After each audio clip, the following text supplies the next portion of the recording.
Hi, folks. This is Don Meisner with the North Country Fishing Report. You know, I was in a store this week, and this guy comes up to me, and he recognized me, and I didn't him just because we change as we get older and so forth.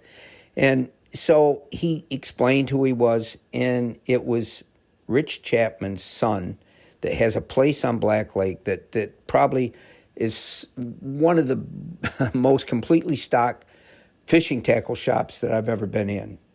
And so we got talking about Black Lake because he had grown up on Black Lake. And I said to him, so tell me, how do you think Black Lake is now compared to how it was in years past?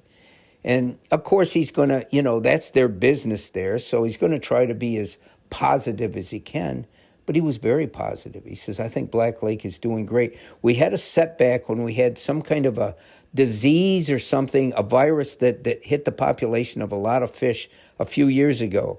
But it really seems to have bounced back. He said the one thing that really he finds amazing is the walleye situation in the lake. Now, other people can tell you different things, but I know decades ago, the tremendous walleye fishing in Black Lake had disappeared. And there was stocking programs put about by private individuals, by the state, and they tried so hard for years to restore the walleyes in Black Lake, and they weren't able to do it. And eventually it started to come back. And he said now, he says people can go out there, and if they know what they're doing, how to catch walleyes, they can catch walleyes every day they go out fishing.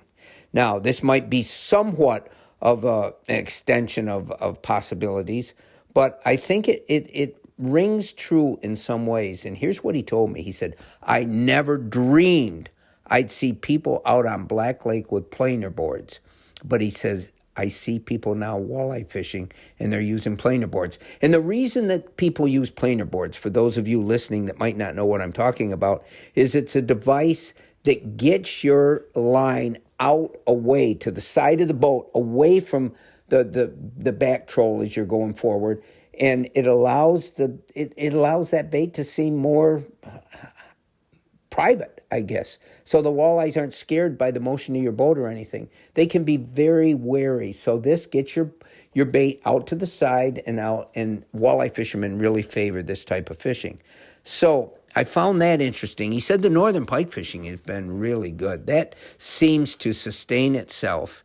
And he said, here's something I really found interesting. He said that crappie fishing, if you can find them, it's excellent. But he said he and his father have been doing great over the last few years ice fishing for crappies. They're catching bigger ones than they're ever able to catch in the open water.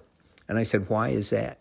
He says, I think because in the summer, those big crappies, they can feed up on the bugs. There's all kinds of bugs along the surface that those fish feed on, but they aren't available in the winter, and they become much more likely to strike. So for whatever reason, I want you all to be aware that Black Lake is one of our great fisheries, and as we look forward to ice fishing time, I think it's a place that we can count on to always be there. The one thing I do want to bring up at this point, because over the last few years, this has been sort of negative to the ice fishing in Black Lake or any place, is that people, or all of us as fishermen, we need to really respect the land that we access to get to the water or to get to the ice.